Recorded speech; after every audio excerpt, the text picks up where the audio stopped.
बिस्मिल्लाहिर्रहमानिर्रहीम जी। Question number 7 है, exercise 9.1 है, नाइन्थ क्लास का मैथ है।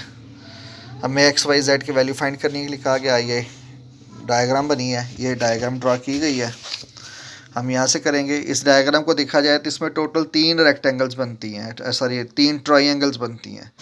एक ट्राइंगल बनती है, यहाँ से स्टार्ट करते हैं, अगर यहाँ से ये और ये। दूसरी ट्राइंगल बनती है यहाँ से ये और ये सारी। और तीसरी ये टोटल ट्राइंगल बनती है।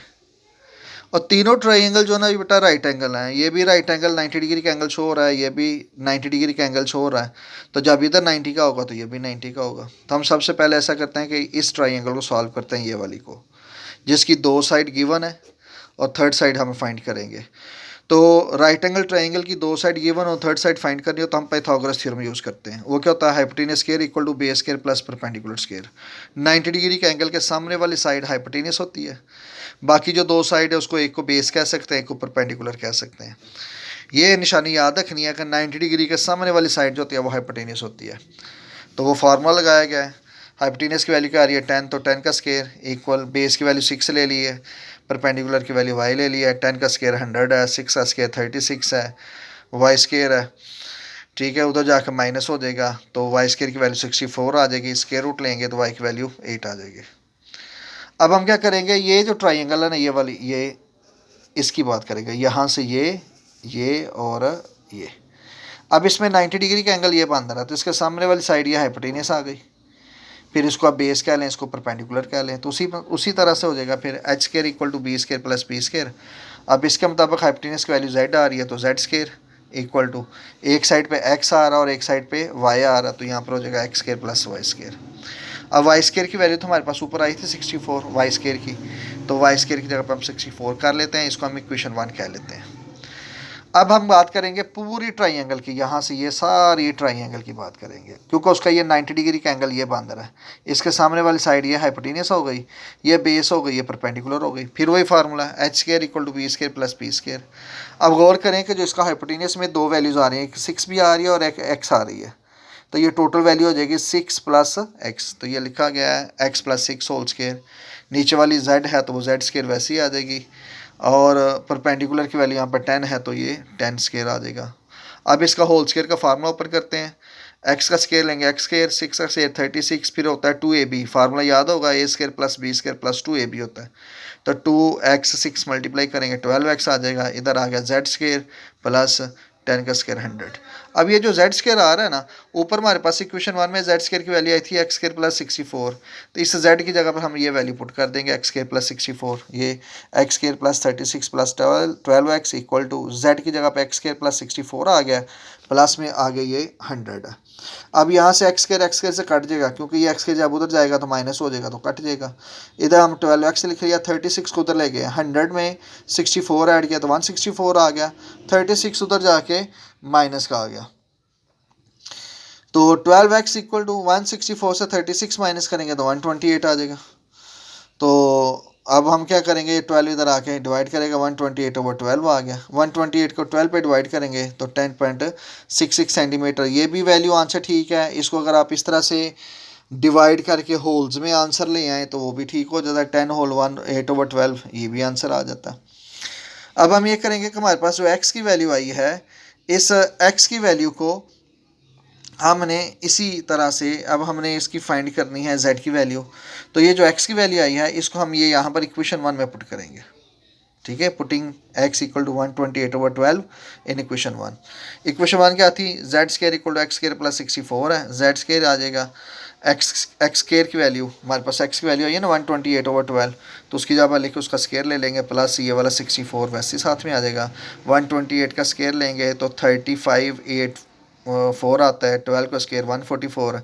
इसको इस पर डिवाइड करेंगे तो 24.88 और आगे प्लस 64 ये आ रहा है। अब इन दोनों का प्लस कर लेंगे तो 88.8888 ये वैल्यू कंटिन्यू है। इधर जेड स्क्वायर आ रहा है तो हमें तो जेड चाहिए, तो दोनों साइड पे स्क्वायर रूट ले लेंगे तो जेड की वैल्यू आ जाएगी 9.428 सेंटीमीटर। नेक्स्ट क्वेश्चन है question number 8। Draw N isosceles trapezoid ABC where AB parallel to CD and measure AB greater than measure CD. Draw diagonal AC and BD intersecting at E. यहाँ and prove that triangle ABE is similar to CDE. यहाँ तक question आधा है। ये किया है हमने। कहता है कि क्वेश्चन की स्टेटमेंट ये डायग्राम इसी तरह से बनाने कहता है आपने एक AB लेनी है और एक CD लेनी है। ये दोनों लाइंस एक दूसरे के पैरेलल हों, ठीक है। और साथ में कंडीशन एक हमें ये कही गई है यहाँ पर कि ये बड़ी अहम कंडीशन है कि A B greater than C D, यानी कि नीचे वाली लाइन बड़ी होनी चाहिए और ऊपर वाली लाइन छोटी होनी चाहिए। ये भी हमें ये कहा गया है। तो फिर हम क्या करेंगे, ए बी लिया, फिर बी को सी से मिलाया, सी डी ऑलरेडी है, डी को फिर ई से मिलाया। तो और ये इसका मतलब होगा कि जब ये दो पैरेलल हैं तो हम क्या करेंगे, ये दोनों साइड्स आपस में इक्वल भी आ सकती हैं।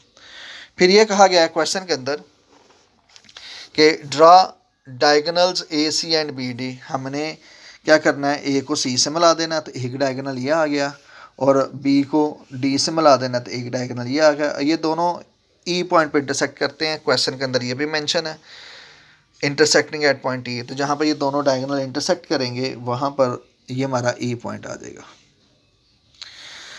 उसके बाद फिर कहा हुआ है कि prove that triangle A B E is similar to C D E. अब हमने ये प्रूव करना है कि ये जो दो ट्राइंगल बनी है ए बी ई, ये नीचे वाली ट्राइंगल, और सी डी ई ये ऊपर, ये दोनों सिमिलर हैं। पहले हम ये प्रूव कर लेते हैं। इसके अंदर हमारे पास क्या सजेशन है, क्वेश्चन में अकॉर्डिंग टू क्वेश्चन है, उसने कहा हुआ है कि ए बी और सी डी ये दोनों एक दूसरे के क्या हैं, पैरेलल हैं। जब पैरेलल हैं और उसके बाद ये भी कहा गया है कि हमें ए सी भी डायगोनल है और जो बी डी है ये भी डायगोनल है, ये दोनों ई पॉइंट के ऊपर इंटरसेक्ट कर रहे हैं। तो इसका मतलब ये होगा ये दो ट्राइंगल हो गए जिनके अंदर ये जो एंगल डी बन रहा है ना, सी डी ई ये एंगल, और इधर बन रहा है ए बी ई, ये दोनों एंगल जो ना ऑल्टरनेट बनते हैं। तो ऑल्टरनेट एंगल्स होते हैं वो इक्वल होते हैं, ये लिखा गया है। इसी तरह से अगर हम बात करते हैं ये सी ई डी इस एंगल की और ए बी ई ये नीचे वाला एंगल, तो ये दोनों भी अपोजिट एंगल है। तो अपोजिट एंगल्स होते हैं वो भी आपस में इक्वल होते हैं। जब दो लाइंस ऐसे आपस में इंटरसेक्ट करती हैं तो अपोजिट एंगल्स होते हैं आपस में इक्वल होते हैं। तो ये दोनों भी आपस में क्या आ गए, इक्वल आ गए। तो जब दो ट्राइंगल के अंदर दो अपोजिट एंगल्स होते हैं, ऑल्टरनेट एंगल्स और अपोजिट एंगल दोनों इक्वल आ जाएँ, तो इसका मतलब ये होता है कि ट्राइंगल, यहाँ पर लिख लें, hence triangle A B E similar to triangle C D, ये दोनों ट्राइंगल आपस में क्या आ जाएंगे, सिमिलर आ जाएंगे। ये हमारा आधा सवाल हल हो गया। अब उसके बाद क्वेश्चन पे आ जाते हैं। तो दोबारा क्वेश्चन के अंदर हमें ये कहा गया है कि कुछ वैल्यूज दी गई, कहता है A B equal to 8 centimetre, C D equal to 4 है और ए इक्वल टू 3 है। Find the length C E find करनी है। क्वेश्चन पे आ जाएँ तो हमें क्वेश्चन में कहा गया है कि ए बी इक्वल टू 8 है, सी डी इक्वल टू 4 है और ए से लेके ई तक ये 3 है। हमने ये जो साइड है ये वाली ये फाइंड करनी है, सी ई हमने फाइंड करनी है। अब चूंकि ट्रायंगल सिमिलर हैं तो हमने पीछे ये बात पढ़ी थी कि हम करस्पॉन्डिंग साइड्स की रेशो ले लेते होते हैं। तो ए बी की रेशो आ जाएगी सी डी से, A B over C D equal, इधर क्या है ए ई और इधर की क्या है सी ई, इन दोनों की भी रेशो आपस में इक्वल होगी। अब ए की बी की वैल्यू 8 है, सी डी की वैल्यू 4 है क्वेश्चन में, ए ई की वैल्यू 3 है और सी ई फाइंड करना है। ये जो सी ई फाइंड करना है ये इधर आके 8 से मल्टीप्लाई करेगा, 4 जो है 3 से मल्टीप्लाई करेगा तो ये 12 हो जाएगा। अब जो 8 इधर मल्टीप्लाई कर रहा है इधर आके डिवाइड करेगा, 12 को 8 पे डिवाइड करेंगे तो सी ई की वैल्यू 1.5 आ जाएगी। क्वेश्चन नंबर 9 है, regular Dodcagon has its side length decreased by factor 1 over square root 2. If the perimeter of the original Dodcagon is 72 centimeter, what is the side length of scaled Dodcagon? Dodcagon कहते हैं बेटा कि एक ऐसी figure जिसकी 12 side हो, ऐसे करके कितनी साइड्स हों, 12 साइड्स हों। ये मैंने ड्रा करने की कोशिश की है, जिस तरह से कह लें कि हेक्सागन ड्रा करते हैं ना, ऐसे करके 6 साइड वाली फिगर होती है। तो इसी तरह से डॉडकागन क्या है जिसकी इस तरह की साइड जो है वो कितनी हो, 12 साइड्स हो, ठीक है। तो 12 साइड वाली जो फिगर होती है ना उसके डॉडकागन कहते हैं। और उसका पेरीमीटर हमें दिया गया 72 सेंटीमीटर।